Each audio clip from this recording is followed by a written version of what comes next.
28મી ફેબ્રુઆરી 2026નો એ દિવસ આખું વિશ્વ ક્યારેય નહીં ભૂલે, જ્યારે અમેરિકાએ તેના military combat operation EPIC furry અને ઇઝરાયલના મિલિટરી કોમ્બેટ ઓપરેશન, જેનું નામ હતું ઓપરેશન રોરિંગ લાયન અંતર્ગત ઈરાનના પૂર્વ સુપ્રીમ લીડર આયતોલા અલી ખામેની પર એર સ્ટ્રાઇક કરવામાં આવી હતી. આ પછી પશ્ચિમ એશિયામાં 39 દિવસનો ભીષણ સંગ્રામ ખેલાય છે, જેમાં ઈરાન, યુએઈ સહિતના ખાડી દેશો પર મિસાઇલો અને ડ્રોન વડે જબરજસ્ત હુમલા કરે છે. તો હવે સૌથી ચોંકાવનારા સમાચાર એ સામે આવ્યા છે કે આ યુદ્ધ દરમિયાન ઇઝરાયલ દ્વારા તેની સૌથી advance air defence system iron dome તે યુએઈમાં તૈનાત કરવામાં આવી હતી. આ ઉપરાંત 39 દિવસના ભીષણ સંગ્રામ વચ્ચે ઇઝરાયલના વડાપ્રધાન બેન્જામિન નેતાન્યાહુએ યુએઈના પ્રવાસે જઈ આવ્યા હતા.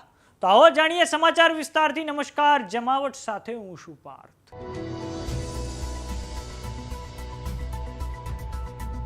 સમય અગાઉ ઇઝરાયલના વડાપ્રધાનના ઓફિશિયલ ટ્વિટર હેન્ડલ પરથી એક ટ્વીટ સામે આવી, જેમાં લખવામાં આવ્યું છે કે ઓપરેશન રોરિંગ લાયનની મધ્યમાં વડાપ્રધાન બેન્જામિન નેતાન્યાહુ ગુપચુપ રીતે યુએઈ એટલે કે યુનાઇટેડ આરબ અમીરાતની મુલાકાતે જઈ આવ્યા છે, જ્યાં તેમણે યુએઈના પ્રમુખ શેખ મોહમ્મદ બિન જાયદ સાથે મુલાકાત કરી છે. ઇઝરાયલના વડાપ્રધાન બેન્જામિન નેતાન્યાહુની આ યુએઈ વિઝિટ પર અનેક તર્ક વિતર્ક હવે શરૂ થઈ ગયા છે.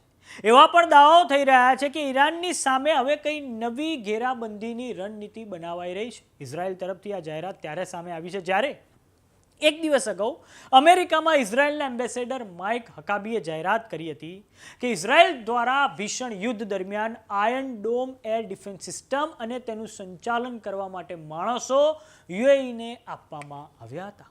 પરંતુ દર્શક મિત્રો, હજુ સુધી આ સમગ્ર મામલે યુએઈ તરફથી કોઈ પણ સત્તાવાર પ્રતિક્રિયા સામે નથી આવી. હવે ઇઝરાયલના વડાપ્રધાન બેન્જામિન નેતાન્યાહુની આ યુએઈ યાત્રા પર ઈરાન બરાબર ભડકી ગયું છે અને ઈરાન દ્વારા ધમકી આપવામાં આવી છે કે ઇઝરાયલ સાથે કોઈ પણ પ્રકારની સાંઠગાંઠ એક પાગલ કદમ હશે. હવે દર્શક મિત્રો, આપણે જાણીએ કે ઇઝરાયલની આયર્ન ડોમ ડિફેન્સ સિસ્ટમ છે શું. સૌપ્રથમ આપણે નકશાની મદદથી સમજીએ. તો દર્શક મિત્રો, આ તમે પશ્ચિમ એશિયાનો મેપ જોઈ રહ્યા છો. પશ્ચિમ એશિયામાં ઉપર એક તરફ આવેલું છે ઈરાન, નીચેની તરફ આ અરેબિયન પેનિન્સ્યુલા આવેલું છે, જેમાં Saudi Arabia, Oman, UAE, Bahrain, Qatar, Kuwait જેવા દેશો આવેલા છે. આ પછી વાત કરીએ ઇઝરાયલ. તો ઇઝરાયલ આ ભૂમધ્ય સમુદ્રના કાંઠે આવેલો એક નાનકડો દેશ છે. હવે 39 દિવસનો જે ભીષણ સંગ્રામ પશ્ચિમ એશિયામાં રમાયો, તેમાં ઈરાન દ્વારા આ જે તમામ દેશો છે, ઓમાન હોય કે પછી યુએઈ હોય કે પછી કતાર, બહેરીન, કુવેત અને સાઉદી અરેબિયા પર ભીષણ ડ્રોન અને મિસાઇલો વડે હુમલો કરવામાં આવ્યો હતો. અને આપને એ પણ જણાવી દઈએ કે ઇઝરાયલ પર પણ બેલેસ્ટિક મિસાઇલો વડે જબરજસ્ત હુમલો કરવામાં આવ્યો હતો. હવે આપણે જાણીએ કે ઇઝરાયલ પાસે કઈ એર ડિફેન્સ સિસ્ટમ છે. તો ઇઝરાયલ પાસે જે એર ડિફેન્સ સિસ્ટમ છે તેનું નામ છે આયર્ન ડોમ.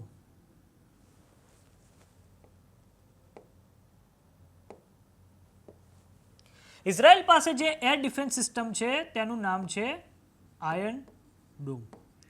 અને આ આયર્ન ડોમ સિસ્ટમની ખાસિયત એ છે કે ઈરાન અને ઇઝરાયલ વચ્ચેનું તમે અંતર જોશો તો 2341 કિલોમીટરનું અંતર છે બંને દેશો વચ્ચે. અને ઈરાન દ્વારા જેટલી પણ મિસાઇલો છોડવામાં આવી હતી તેમાં 90% જેટલી મિસાઇલો હવામાં જ ઇઝરાયલની આ આયર્ન ડોમ સિસ્ટમ દ્વારા તેને તોડી પાડવામાં આવી છે. પરંતુ એક વસ્તુ એ પણ છે કે જ્યારે ઈરાન દ્વારા ક્લસ્ટર મ્યુનિશન્સ હવામાં છોડવામાં આવ્યા હતા, ઇઝરાયલ પર છોડવામાં આવ્યા હતા, એટલે કે ક્લસ્ટર મ્યુનિશન્સમાં નાના 80 થી 90 બોમ્બ હોય છે, તે જ્યારે છોડવામાં આવ્યા હતા ત્યારે આયર્ન ડોમ સિસ્ટમ ક્યાંક ને ક્યાંક જામ થઈ રહી હોય તેવી પણ માહિતી બહાર આવી હતી. આ ઉપરાંત જે 1000 કિલોના વોરહેડ સાથેની પણ જે બેલેસ્ટિક મિસાઇલો ઈરાન દ્વારા છોડવામાં આવી હતી તેના કારણે પણ ઇઝરાયલના અમુક પોકેટ વિસ્તારમાં ભારે નુકસાન થયું હતું. પરંતુ આયર્ન ડોમ એર ડિફેન્સ સિસ્ટમની જે એનો સ્ટ્રાઇક રેટ છે તે 90% જેટલો રહ્યો હતો અને 90% જેટલી ઈરાનની મિસાઇલો છે તે ઇઝરાયલ દ્વારા હવામાં તોડી પાડવામાં આવી હતી. હવે દર્શક મિત્રો, આપણે આયર્ન ડોમ ડિફેન્સ સિસ્ટમ વિશે જાણકારી મેળવીએ. તો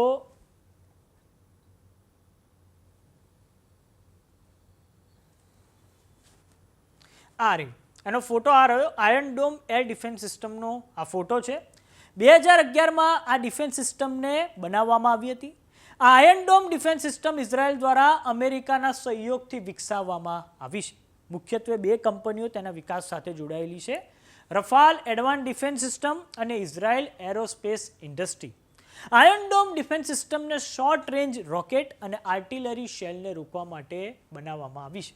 આ રહ્યું દર્શક મિત્રો એક આનો AI જનરેટેડ ઇમેજ છે કે જેમાં જ્યારે સામેથી મિસાઇલો આવે છે ત્યારે આ નીચે એની જે બેટરીઝ હોય છે તેમાંથી તે પછી સામે કાઉન્ટર કરવા માટે મિસાઇલ છોડે છે.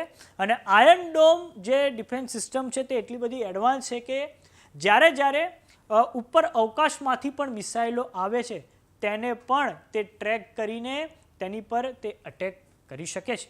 અને હવે આ ઇઝરાયલ દ્વારા આયર્ન ડોમ ડિફેન્સ સિસ્ટમ છે તે જ્યારે યુદ્ધ ચાલી રહ્યું હતું ત્યારે યુએઈમાં તેને તૈનાત કરવામાં આવી હતી. અને આપને એ પણ જણાવી દઈએ કે ઈરાન દ્વારા થોડાક સમય અગાઉ યુએઈના ફુજૈરા પોર્ટ પર હુમલો કરવામાં આવ્યો. આ ઉપરાંત યુએઈમાં જે દુબઈ છે, યુએઈમાં જે શારજહાં છે, અબુધાબી છે, ત્યાં પણ ખૂબ મોટા પાયે ઈરાને ડ્રોન અને મિસાઇલો વડે એટેક કર્યા હતા. અને યુએઈએ આ વખતે જે ઇઝરાયલની આયર્ન ડોમ સિસ્ટમ છે તેનો સહારો લીધો હતો.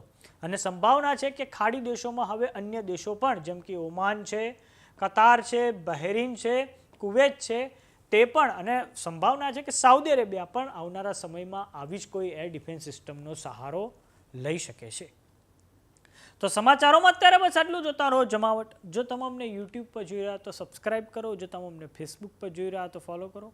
સાથે જ અમારી વોટ્સએપ ચેનલ આવી ગઈ છે, જોઈન કરવાનું ના ભૂલતા. નમસ્કાર.